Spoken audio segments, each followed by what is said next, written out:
Hello and welcome. We are gonna have our next run here. Wonderful Dizzy 100% by Tiny Tim.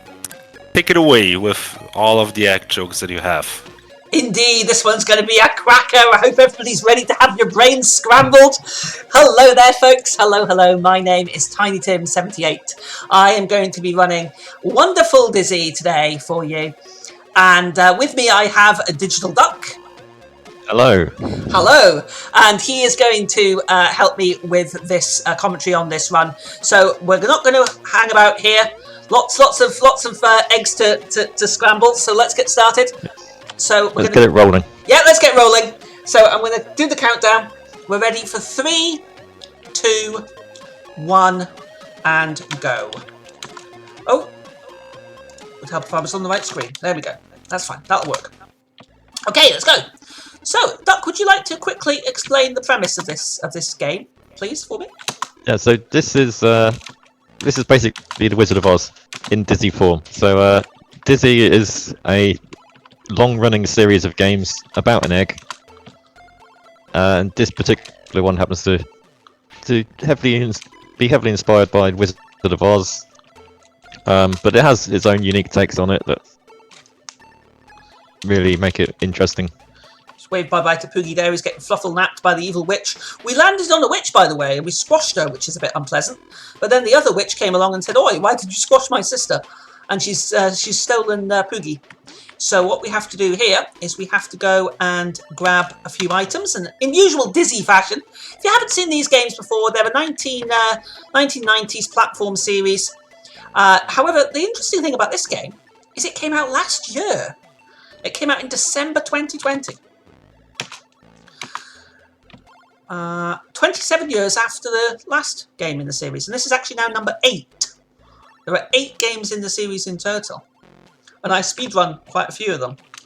And I have to say, this is a real fun one. Now, I'm cutting down the scarecrow here. There's a reason for that. But he's just going to fall asleep anyway, so there he goes. Yeah, that's a common trait of Dozy. He will always sleep whenever he can, even when he's not supposed to. Indeed. All the characters in this game are called the Yoke Folk. They're based on characters from the series. So Dizzy himself is the hero, is the adventurer. Then you've got Dozy, who's the sleepy one. You've got Dylan, who's, Dylan enjoys recreational substances, shall we say. Well, he's heavily inspired by Bob Dylan. Yeah, he likes his recreational substances. And then you've got Dozy, who likes to sleep. And you've got Denzel, who's cool. Very cool. Too cool for school. He is cool. And then you've got Dora, and you've got Daisy, and you've got Grand Dizzy as well. So that's all the characters. And because this is like a sort of, even within a fantasy game, this is like a fantasy thing. So Dizzy is imagining, well, he's in Oz, but all of his friends are the various Wizard of Oz characters. So, for example, there is Dozy. We'll see Dozy shortly. Right, where am I? I'm getting completely lost here. I've got to drop my mask and drop my Crash magazine. There we go. And we've got to go in here and grab this. And then we're going to come out. Now, the gameplay, could you explain the sort of basic gameplay of these games, please, Doc? Yeah, so the Dizzy games are basically a cross between a platformer and a point-and-click adventure. So you could easily replace this as a point-and-click adventure if you want to have that sort of game. But you get all of the platforming with it as well, and that adds a lot of fun and some extra challenges along the way as well. So usually what you'll be doing is you'll be finding an item, picking it up, and then using it somewhere else, as well as talking to various characters and giving them items. Yeah, it's very much a sort of puzzle. It's a puzzle platformer, really. This particular game doesn't have huge emphasis on the platforming. Other games in the series, and I made a complete boo-boo there, never mind. Other games in the series have more and less depending on the game. I would say this is about balanced, really, between the sort of puzzly stuff and the platforming stuff. Some of them tend to go towards... Sorry, Doug. The early games tended to have a lot more platforming and less puzzle elements. It's sort of become more puzzle-oriented as it's gone on. less platform oriented. Yeah, as I said, this is game 8 in the series, so it is, and obviously the most recent one. So it is fairly puzzle based, which is cool. Now, just to explain a couple of things here, I do have a life meter at the bottom there. It's that coloured bar, and basically every time I take damage from falling or I take damage from hitting an enemy, I'll take a bit of life. And if I lose energy from my life goes down to 0, I lose a life. Those 3 little eggs above there are my lives. I cannot actually get extra lives in this game, so I do have to be careful. Now there's the Cowardly Lion, who's actually Dylan, who's wearing his stereotypical headband. And I'm just talking to him, and he's saying he's a Cowardly Lion, and we're going to see if we can sort him out, get him some courage. I need this tiara here. Now I've picked up an oil can. The items I've got at the moment are an oil can, a rubber band that was around that poor donkey's nose, and the tiara.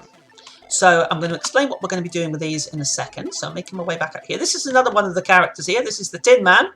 He's listening to 80s music on his stereo. And I'm going to oil him up a little bit. Okay, this is Denzel. And we're going to give him an oil. Could you explain about some of the sort of in-jokes and references and sort of in this game, Duck? Yeah, so when you first talk to the Tin Man in this game, he will give you a whole lot of 80s songs as responses to the things you say to him, and it's kind of the idea is because he's a robot, he's playing music and he can't control it. He needs to be loosened up a bit. So you give him the oil. It's all sorts of jokes like that, where it's kind of playing with words as well as playing with concepts. Yeah, the dialogue in this game I found quite clever. I mean, obviously I'm a long-term fan of the games. I've played them when I was a child, but they're pretty clever. The writing is pretty snappy, pretty clever. Yeah, unless you're really into the sort of the series or sort of retro gaming in general, some of them might go over your head, but on the whole, they're pretty good. And the puzzles themselves are quite good as well. When I played this game casually, I only got stuck twice. I got stuck on 2 certain bits. Where am I going? I'm going the wrong way. Right here now. There we go.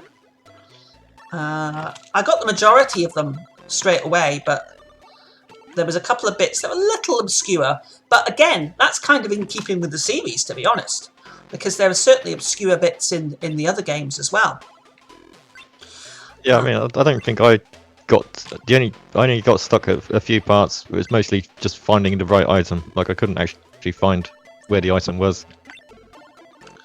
The actual puzzles themselves are fairly intuitive, without being handholdy. Yeah, It's quite a good difficulty level. Yeah, I would agree. So I've picked up a door knocker here. Got to have a knocker. We've got our knocker here, and we're going to get up here. Now there's the witch, one of the witches. There's 2 good witches in this game. We've squashed one of the bad witches already. Oops. Right, so she wants the tiara, so we're going to give her the tiara, and she's going to give us a magic wand, because magic wands are always useful. So we're going to grab a magic wand, okay, and we're going to leg it out here. As you can see, Dizzy covers a lot of mileage. He tends to run around an awful lot, and he rolls, and yeah, he must be pretty fit. So, just to comment on the sprites though in this game, the sort of colours and the sprite work. As I say, this game came out in 2020, believe it or not. And the last game came out in 1992. So there's a huge gap between them. Yeah, so there's a huge gap between them. And it's very interesting to see, because this is obviously using a lot more modern programming techniques. It's really pushing the computer to its limits. The computer in this case is a Sinclair ZX Spectrum, which was a home computer that came out in the 1980s in the UK and was very, very popular. It wasn't quite as popular in Europe, but it was incredibly popular within the UK. Right, okay, so what I'm going to do here is I'm going to do... This is the infamous section. If you could explain what's happening here, please. This is a very infamous part of Dizzy games, this bit here. And I've missed that first jump. So, the Zap and Crash magazines, yeah? No, sorry, the cloud jumping. What's happened to the score? Oh, the cloud jumping. Yeah, I was about to say, what's happening with your score? The score appears to have glitched out, which is very interesting. So there's your hasn't happened before moment. There it goes. It's sorted itself now. But I've definitely never seen that before. That's a new one. Yeah, that's new to me as well. Yeah, so clouds are very common in the Dizzy games. I don't know why, but for some reason, nearly every Dizzy game has a sequence where you have to jump across clouds to get to different parts of the world. Yeah, they can get very, very frustrating, to be perfectly honest, because what happens is you can't just jump on the cloud and you're good. In some of the earlier games you can, but in the later games you actually fall through the clouds, so you've got to keep jumping continuously, and it is a pain. It's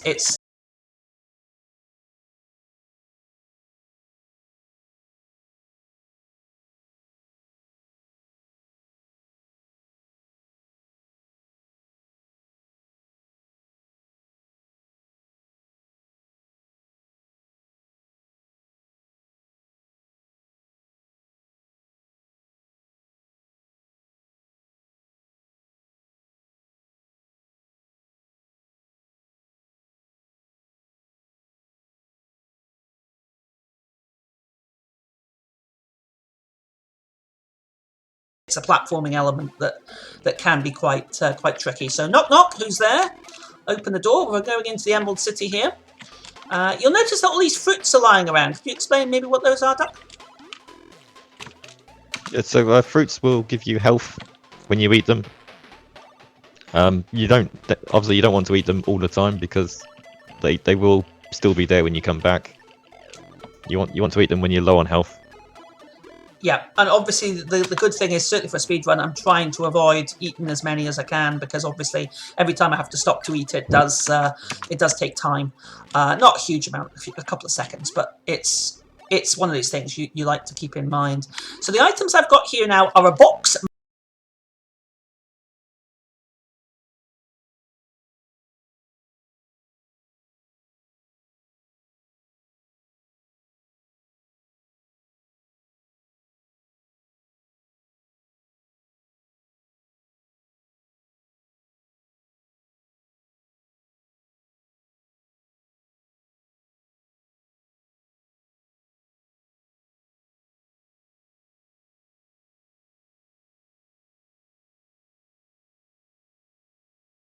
I thought that was just me.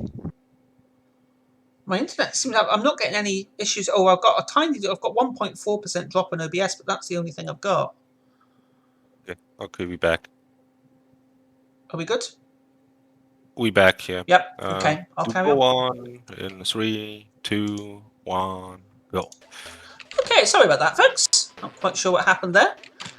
Somebody must have got into the gremlins got into the wire there. Somebody's trying to. I blame Zax. Yeah, I'm sure somebody's trying to derail Dizzy's quest for freedom here. Right. Okay. So I picked up the bucket here. I'm going to go back now because I forgot to get my poppies due to that. There we go. There's my poppies. So I've got poppies and I've got a bucket. And what I'm going to do now is I'm going to go over here and grab the clock. Am I going to grab the clock? No, I'm not going to grab the clock. I'm going to come leave the clock there. Where's my Xbox? I've lost my train of thought here now. Right, let's just keep going. Sorry. This game is very tricky because you've got to do things in a set sequence.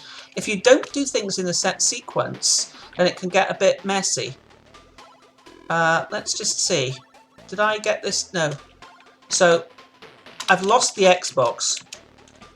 What's happened to it? Let's just see. Well, this is fun. It's always good when it goes well. Right. Did you see where I dropped the Xbox, Doug? No, I didn't. My stream cut out at that time. Right, okay. But it can't have gone far. No, it can't have gone too far. Right, so there's the mask. So that's the mask done. Right, so the mask is done. And there's the clock. So I give him the clock. There we go. There's the clock then. So what I need to do now is get the Xbox. Where is the Xbox gone? Did I drop the Xbox somewhere? I really hope that I haven't dropped the Xbox somewhere, because if I have... There it is! I dropped it in the poppy field because I got... Yeah. I know what happened. There we go. Fine. Sorted. We're back on track. There we go! My brain was scrambled there for a second, but I've got myself all sorted out. Right. Okay, so we're going to give the Xbox to this guy around here. So this is a box marked X. And we're going to give it to this guy around here. This jester. I'm not quite sure what he wants it for, but hey, you don't ask too many questions in Dizzy games. I think he says that the king isn't being entertained by him anymore. He wants something more entertaining. All right, okay. So an Xbox is it then? Yeah, but of course it's not actually an Xbox. It's a Spectrum Next. Oh, very nice. Very, very nice. The Spectrum Next is much better than an Xbox. Right. Okay. The Spectrum Next, by the way, is a new computer. Well, kind of new. Sort of fundraised ZX Spectrum version that's supposed to be... Well, it is out, really, technically, but it's a Kickstarted one, so it's fairly limited availability. Right, I have made a mistake with the poppies here. I should have dropped the poppies in this other screen. Let's just go back and drop them where we're supposed to drop them. I'm losing time anyway, so it doesn't matter. Let's just go back here and drop them here for now. Right, okay. So, let's see if I can get back on course here. As I say, the difficulty, right? You may look at this and think, oh, this is an easy game. Why is it? He's just playing this. But no, honestly, to speedrun this, to do it fast, to do it properly, you need to know the sequence of everything. You need to get it all in the right order. And then you have the movement, the sort of jumping and whatever. And yeah, that doesn't look particularly difficult, but it's very, very easy. If you put one item out of place or you miss something up, it's very, very easy to mess it up, basically. Yeah, so when I run Dizzy games, I usually have basically a whole sequence of notes on the screen next to me, just so I know what order I have to do things in and when to do them. Yeah, it can be very easy to lose track of what you're doing. Yeah. No, this game particularly, because I think that this game, it isn't the largest in terms of actual screens, but in terms of the actual sort of number of tasks you have to perform and number of items you have to bring back and forth, it is probably one of the longest games, I would say, in the series. Yeah, I think I'd agree with that as well. Yeah, in terms of your number of tasks. Now, I've also just missed something there because I went past where I was supposed to go. Because I was supposed to drop that here and go in here. Now, this section here is quite tricky because if you'd like to explain about the coin at the top here, please, Duck. The coin on the cloud. Yep. Is one. So again, another Dizzy staple is that sometimes there are coins you can't see, and you have to make some leaps of faith to reach them. Oh. It can be quite annoying if you don't know where they are, and even more annoying if you forget to jump, I guess. Yep, definitely. I'll blame the computer for that one. It ate my input.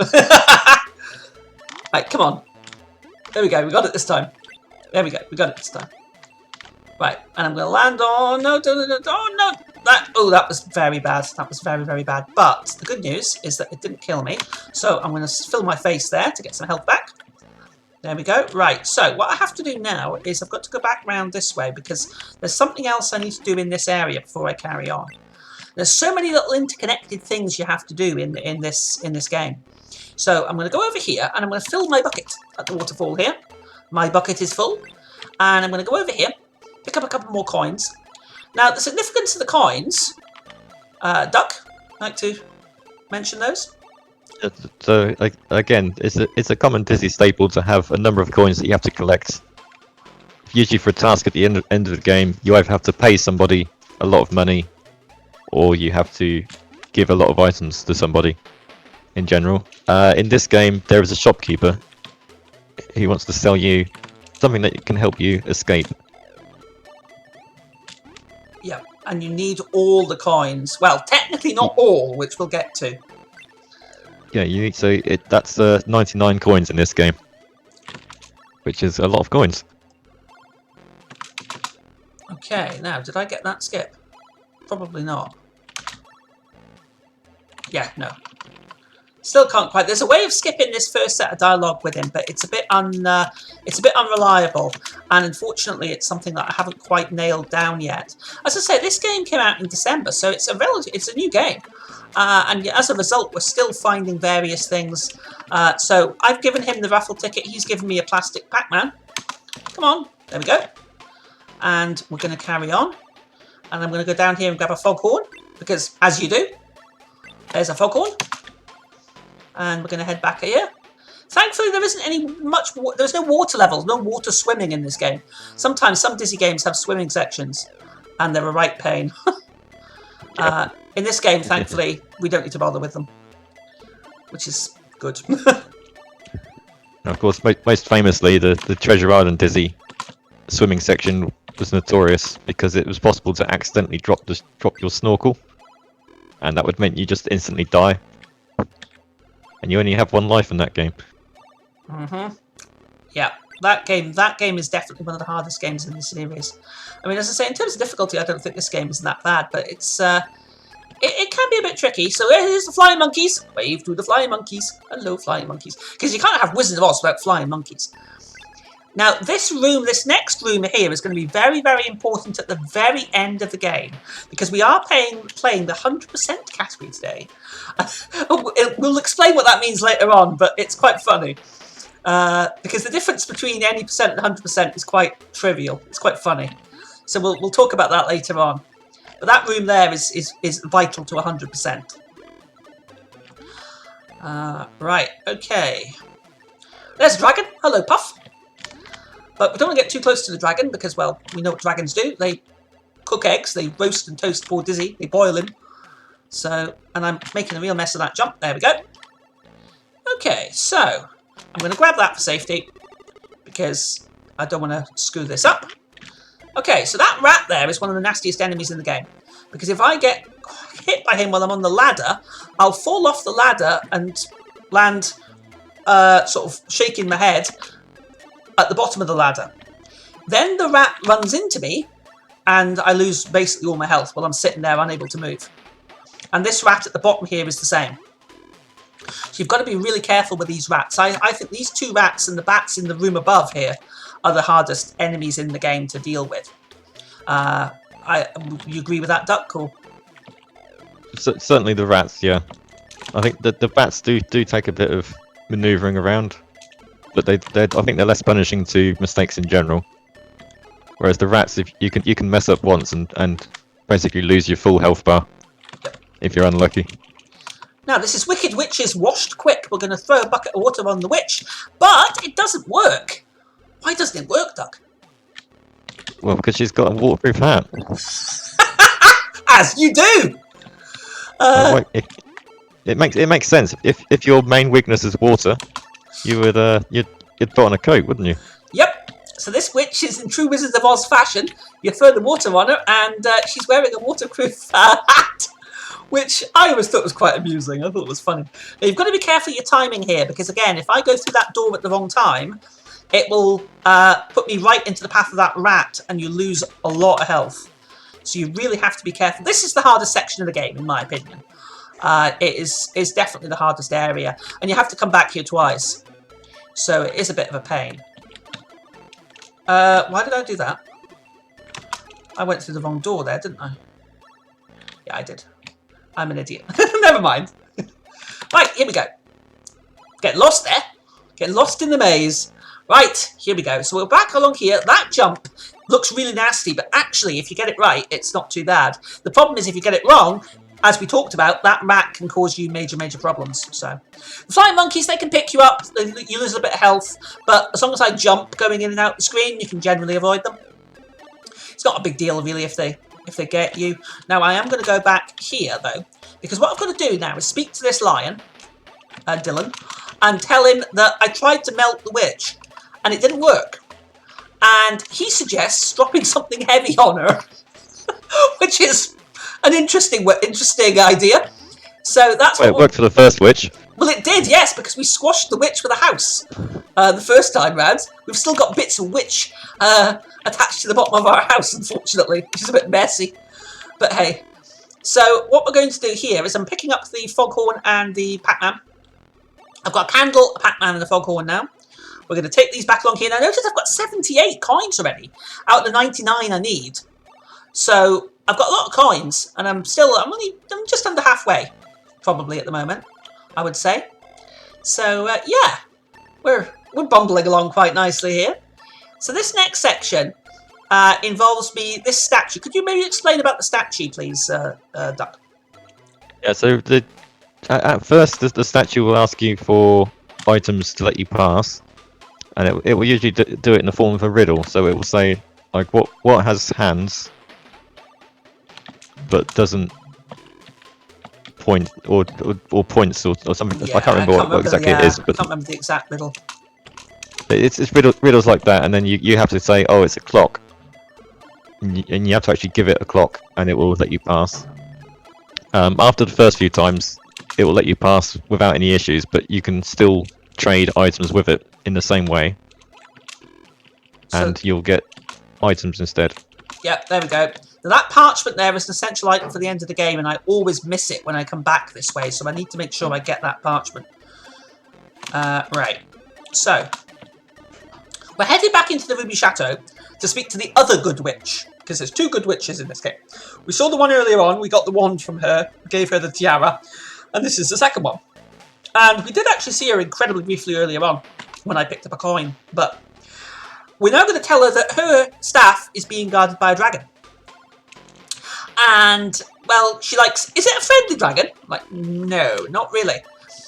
So what happens here then is she says, well, I need to get something to put it to sleep. So we're going to give him poppies, because dragons like opium, apparently. So we're going to put the dragon to sleep. No dragons are harmed in the making of this game. And we're going to get this potion. And now, unfortunately, we've got to leg it all the way back over to the blinking castle again. So again, as you can see, lots of tramping back and forth. But that is, and you think again, that's easy. You're just moving. Well, yes, you are. But every little movement you make is a potential time loss.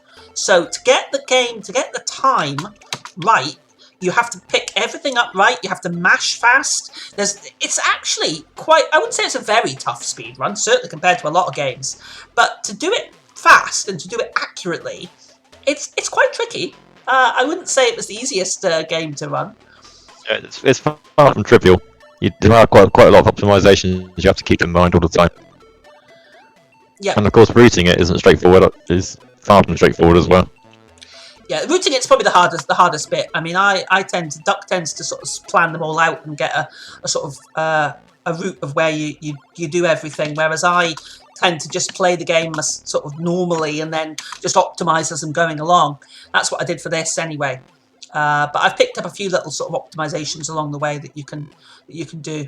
Right, okay, so I'm going to drop the magic wand here. I'm now going to take the sleeping potion and the key back to the dragon. Now the key is needed later on. I'm going to leave that health there for now. That spider's got a horrible hitbox, and if you get too close to it, it nibbles you. The enemies in this game are actually quite unforgiving, like that snake. So you've just got to be a bit careful. Right, fly monkeys. There we go. We will need to go past these another 2 times.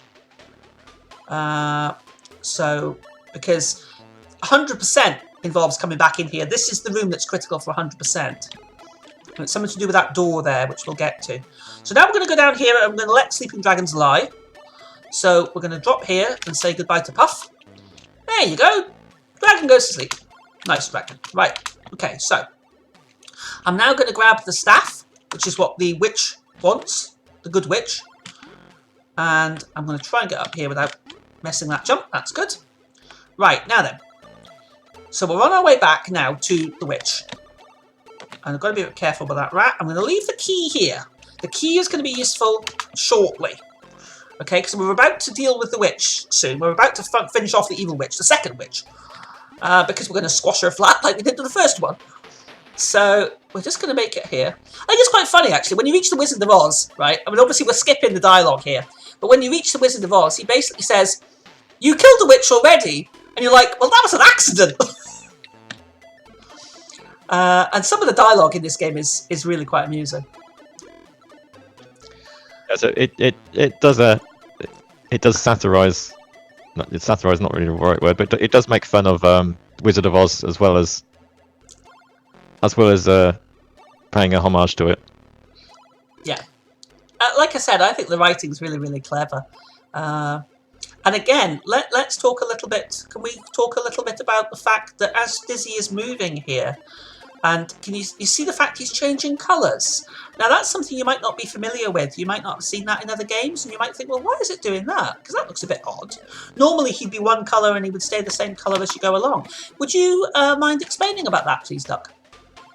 Yeah, so the Spectrum has a rather limiting restriction on how many colours can be in each cell. And there are ways to work around it and to minimise its impact, but for the most part, you can only have 2 different colours for every 8x8 square on the screen. And so this game, rather than try to work around it, just says it's a thing that happens and blames it as a result of being in Oz. Which I like. Okay, so there we go. There's the witch. We've got the wand, the staff back to her. So she's given us a spell book page, and I'm going to put that together with the wand that we got earlier from the other witch, and we're going to use that to sort out our friend the donkey, because he's got a bit of a problem. Apart from having his muzzled by a rubber band, he has a wooden leg, and we are going to well, use magic and sort that out for him, because we're nice like that. I mean, Dizzy's a very, very nice chap. He he helps everybody. He fixes things. He's very, very, very nice. Especially in this game, where he doesn't have to vandalise anything. Yeah, I was about to say, he doesn't necessarily fix things in other games. He often breaks them as often as he fixes them. Yeah, one of the long-running traditions in the series, which actually isn't in this game, is where items are hidden behind things. So you're having to literally lift up bushes and plants and rocks and fences and anything that isn't tied down, basically, to find hidden items, to find coins, generally. And that isn't a part of this particular game, thankfully. Because there's enough items to be finding without having to pull up every single part of the scenery to find it. Right, okay, so we're about to wave our magic wand to get this donkey sorted out here. Now this is the next bit. I love this next bit. Can you explain what's coming up here, Duck, once we do this bit?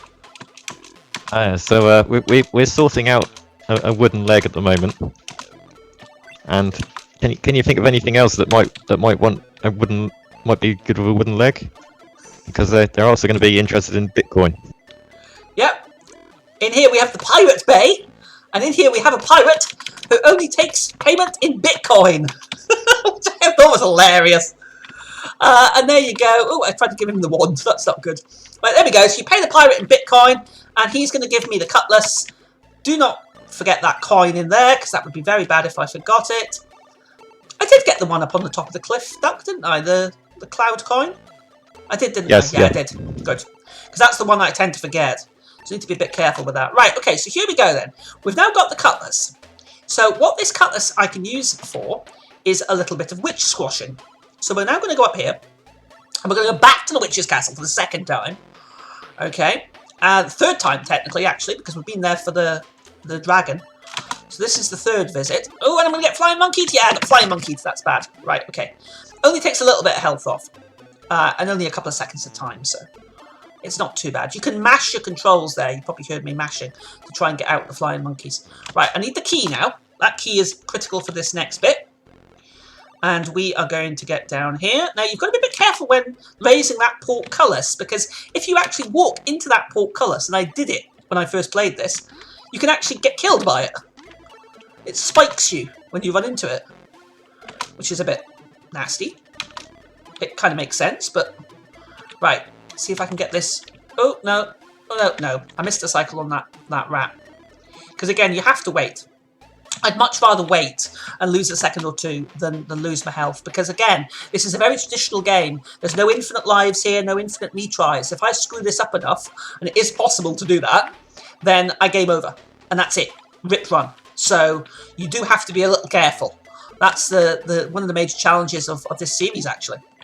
And games like this, really, is the... Back in the day, you didn't have infinite retries. Right, we've just squashed a witch.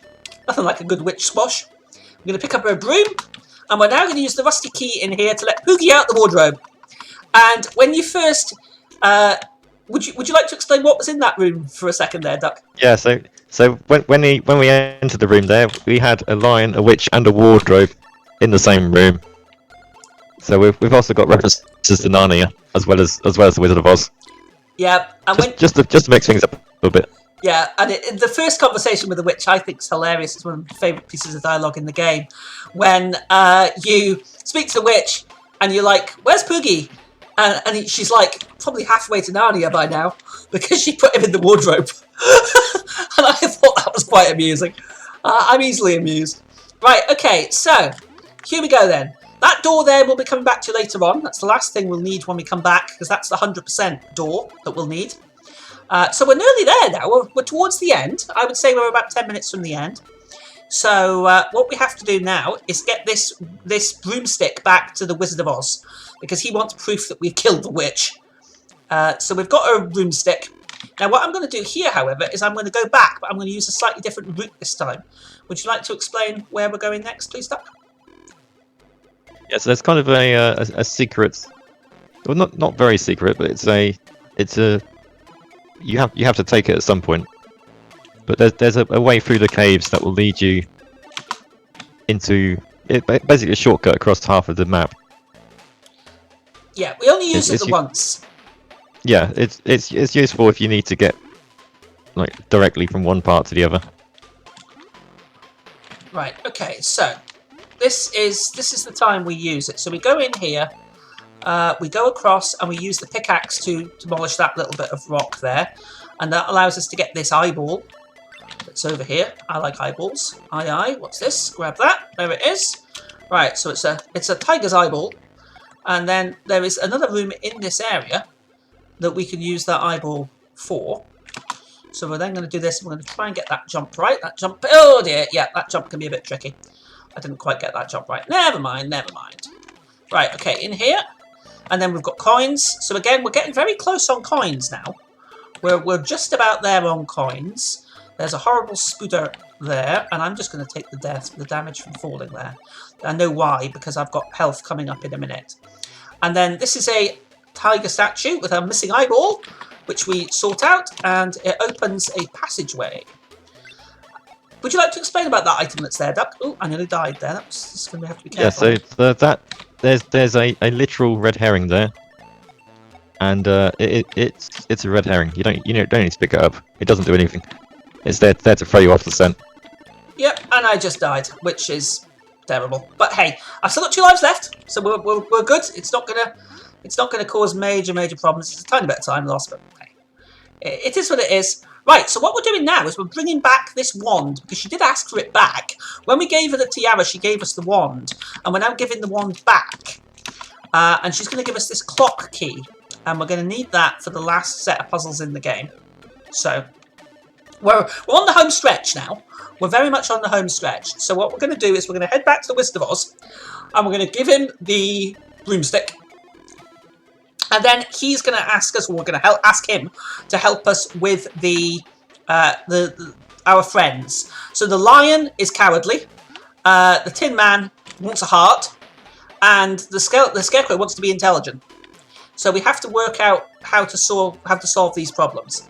And here is my most important item in the game. There it is. I didn't forget it this time. Pick up the parchment. It's a huge time loss if you forget that. And I do it way too often, so we got that. Oh, and we got the jump there as well. That sequence of movement is actually quite tricky. That's quite cool. Right, okay. So we are heading off to see the wizard. And in we go. So, Mr. Wizard. Now, I like this bit here. Could you explain what happens here, Doc? Yeah, so Puggy likes to run back and forwards a lot, and he decides he's just going to run into this curtained off area, and we'll find out who the wizard really is. There's the wizard. Yeah, Poogie, you have to wait for him to do that, unfortunately. You can't actually go in there until he does his thing, which is a bit of a shame. So there's no way. So that's him talking about the cowardly lion. So what we're going to do is we're going to get some coins here, and then we're going to get out of here. So this is the final part of the game. Now, hopefully, something doesn't go wrong here. we'll talk about it if it doesn't happen. Okay, there's Poogie gone. Okay, there we go. It worked. Would you like to explain about that, please, Duck? Yeah. So one thing we've had in practice a few times is sometimes he will skip some dialogue, and he will not give you the heart. He will just move straight onto the line, and there's basically no way of recovering from that because there's no way of getting him to tell you to give you the heart, which means you are stuck. Yep, you get essentially with no way to beat the game. Yep, you get soft locked if that happens, and it has happened. It hasn't happened in an actual marathon run, thank goodness, but it's happened in practice a couple of times, and I've tried my best to try and track it down, and still haven't been able to work out exactly what causes it. But I think it must be something specific, and it must be something that's no longer on my route, because pretty much every time I've run this now using this route, it hasn't done it. So it must be something I was doing differently before. So yeah, I'm as long as it doesn't do it, I'm all right. So what we have here, we've got a clockwork key, we've got a tin heart, and a diploma. And what we're going to do is we're going to deliver the tin heart to the Tin Man. So that deals with him. We are 5 coins from the end. 1, 2, 3, 4, 5. Yeah. So we're on track for coins as well. And then we're going to have the 100% category, which we'll talk about. So we're going to give him the ticking cart. So there we go. Pop in the ticking heart. There he goes. That's cool. And that's him done. He gives us a coin. So we've got 4 left. We're then going to go and see the Scarecrow again. So we are counting down here. We're nearly finished. We are nearly finished. At least I hope we're nearly finished. Right. Okay. So, as I say, this is a fantastic little game. I mean, this is unlike probably a lot of the things you'll have seen in this marathon so far, and I hope you have enjoyed it. It is very much retro, but that's what I do. I am a retro gaming speedrunner and streamer who does a lot of this sort of thing. So if you find this sort of thing enduring, or you can put up with it, then please come along and give me a follow. Right, okay, so I'm just going to give the Scarecrow the diploma. He gives me a football and a coin, and we are now on pretty much the last stretch. Now, this is the last trip to the wizard. So we're going to head up here. See if I can get this jump sequence again, because this jump sequence can be a bit funny, but it's good when you get it right. Oh, lovely. That's nice. That's really, really good again. Right, okay. Because I say that you lose a lot of time if you don't get that right, you see. You lose a few seconds. And it all adds up. There's no, like, one huge time loss in the run, but if you make little mistakes, they all add up really, really quickly. And, I mean, for example, I did a 47-minute run yesterday, and I also managed a sub-40 run. So it shows you there's quite a variance in it. Right, okay, here we go. So we're going to give the clockwork key to this guy, who's TikTok, who is Grand Dizzy in this case. And we're going to give him the football, and he's going to give us a medal. A medal of valor. A medal of courage, sorry. And we all know who wants a bit of courage. So we're going to go down here. Going to wumble over. He doesn't look very happy. Poor Dylan. Give him the medal of courage. Dosey's asleep again on top of the thing. There you go. That's it. We've got 99 coins. Speak to the wizard, and he tells us that we need to go to the shopkeeper to get something to get us home. So, while we're doing that then, Duck, would you like to explain 100% for me, please? Yep. So you need 99 coins to buy the as the wizard says, you need to buy 99 red balloons. That's 99 coins. There is a 100th coin in the game, which I think you can only get after you buy the balloons. If I remember rightly. I think you can get it when you've got 99 coins. That's what I'm gonna try anyway. That's how I did it the last time, so we're gonna try it and see. If it doesn't, I guess we're finding out live. Yeah. And basically there is a door in a castle that opens up, or that unlocks. And it's not actually told. It doesn't tell you that this door opens up when you have 99 coins. But if you try to access it throughout the rest of the game, nothing will happen. You'll just get the message that it's locked. So it's kind of telling you that there is something in that door, Right. Okay. So, and of course we find out. and would you like to explain the difference it makes, please? I mean, there's just so many differences. I don't think I can list them all. What it does is it changes the ending picture. No, really, that's it. That's all it changes. Yeah. It changes the picture you get at the end, Yep. which is But why. technically speaking, it is 100%. It's a separate category. Yes. Which is why we generally don't do it, because it's like change of one ending. Right. Okay. So we've got past flying monkey. So here we go. This is the room with the extra coin in it, which should let me in here now. So I don't need to go down near that rat. All I have to do is go over to this door. We go in here. There it is. Hasn't even got a room name, look. And then, there we go. We have 100 coins. And we're now going to make our way back to the shopkeeper. And we're then going to purchase the 99 red balloons. And, of course, we're going to do an up and tie the balloons to our house. Did I speak to Poogie? I did, didn't I? Yeah. You can't leave Poogie behind. It won't let you. And it's a massive time save if you forget to speak to Poogie in the wizard's room. There's no save the bogey, kill the bogey. No. Before in this one. No, unfortunately not. Because I would quite happily leave Poogie behind for time. But it won't let you. It actually says, you're not going to go anywhere without Poogie. And like, oh, got to go back and get him. So, right, okay, so here we go. There's the shopkeeper.